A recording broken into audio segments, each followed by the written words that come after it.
नमस्कार साथियों, स्वागत है आज की 50 बड़ी और धमाकेदार खबरों के सफर में। बताइए आप हमें किस जगह से देख रहे हैं, कमेंट में जरूर लिखिए। अगर अभी तक चैनल को लाइक और सब्सक्राइब नहीं किया है तो फटाफट कर लीजिए, क्योंकि आगे आने वाली खबरें हैं एक से बढ़कर एक।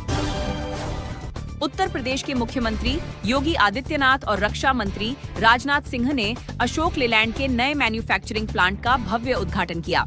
इस अवसर पर औद्योगिक निवेश, स्थानीय रोजगार और विनिर्माण को बढ़ावा देने पर चर्चा हुई। सरकार ने इसे उत्तर प्रदेश की औद्योगिक प्रगति की दिशा में मील का पत्थर बताया।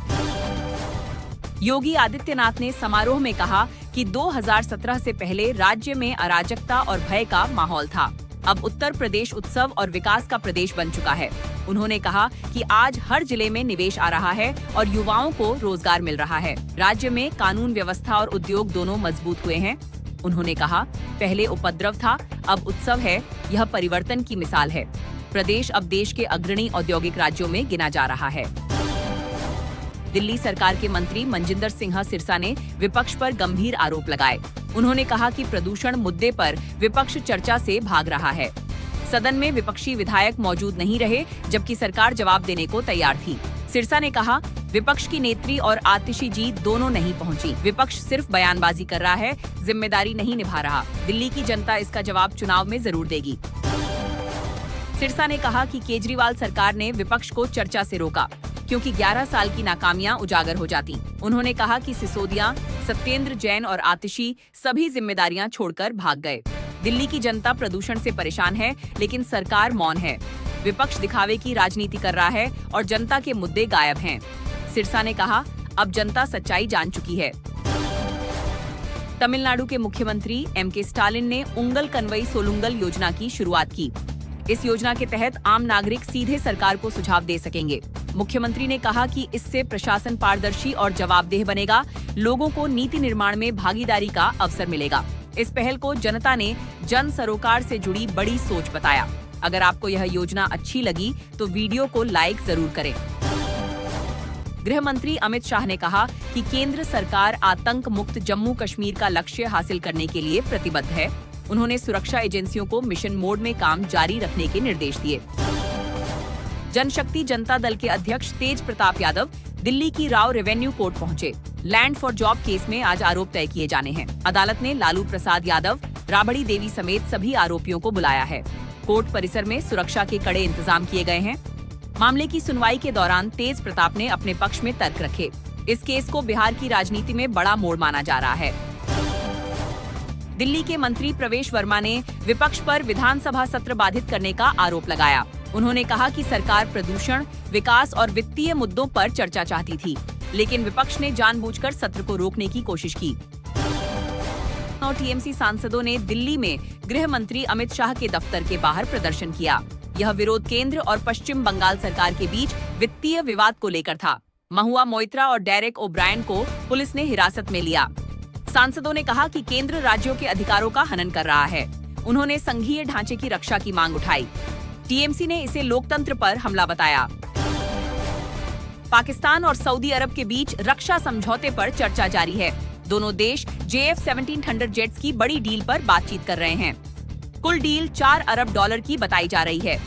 सऊदी अरब अपने कर्ज को जेट्स के सौदे में बदल सकता है। पिछले साल के रक्षा समझौते के बाद यह बड़ा कदम माना जा रहा है। इससे दोनों देशों के रणनीतिक रिश्ते और मजबूत होंगे। लखनऊ में डबल डेकर बस सेवा की शुरुआत की गई है। इस नई सेवा से शहर में सार्वजनिक परिवहन को नई दिशा मिली है।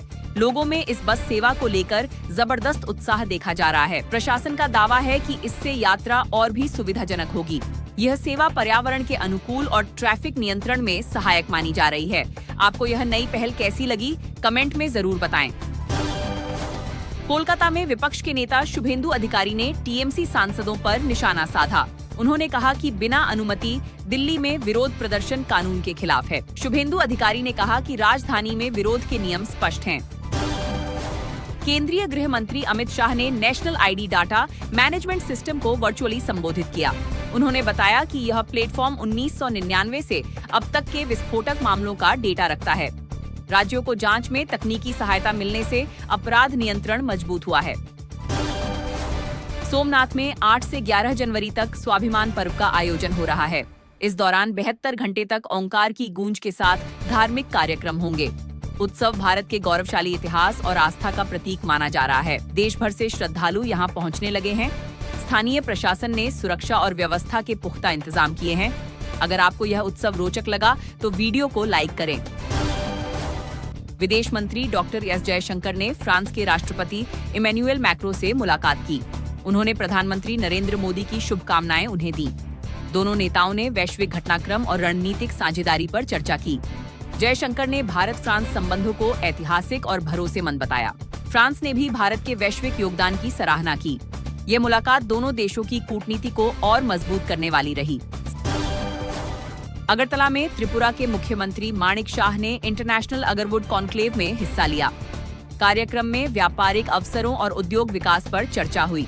मुख्यमंत्री ने राज्य में अगरवुड उत्पादन को बढ़ावा देने की बात कही। उन्होंने निवेशकों को राज्य में उद्योग स्थापित करने का आमंत्रण दिया। कार्यक्रम में भारत सहित कई देशों के प्रतिनिधि शामिल हुए।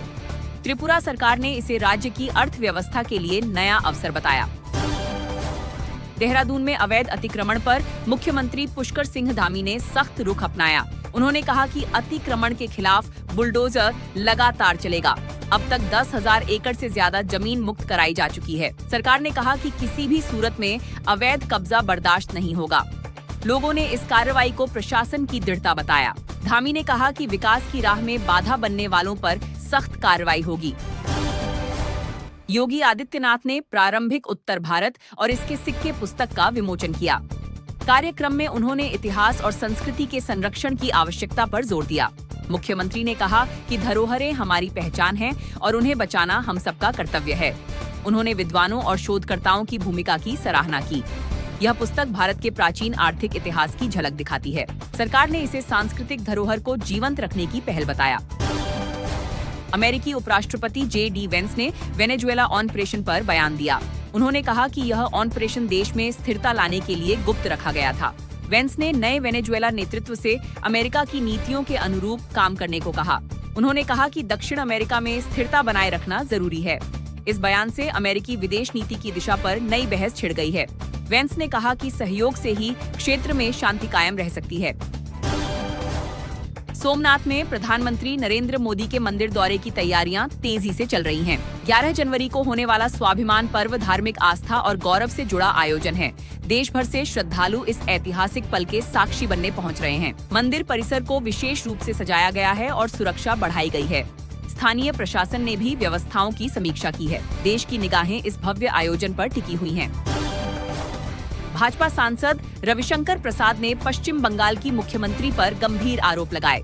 उन्होंने कहा कि मुख्यमंत्री ने ईडी की मनी लॉन्ड्रिंग कार्रवाई में बाधा डाली। उन्होंने इस कदम को असंवैधानिक और लोकतंत्र के खिलाफ बताया। प्रसाद ने कहा कि मुख्यमंत्री का रवैया कानून के लिए शर्मनाक है। बीजेपी ने मामले में सख्त कार्रवाई की मांग की है। इस विवाद ने केंद्र और बंगाल सरकार के बीच तनातनी बढ़ा दी है। अंतर्राष्ट्रीय अंतरिक्ष स्टेशन से 4 अमेरिकी अंतरिक्ष यात्री जल्द लौटेंगे। नासा ने इसे पहला नियोजित मेडिकल इवैक्यूएशन बताया है। एजेंसी ने कहा कि अंतरिक्ष यात्री स्थिर हैं, लेकिन एहतियात जरूरी है।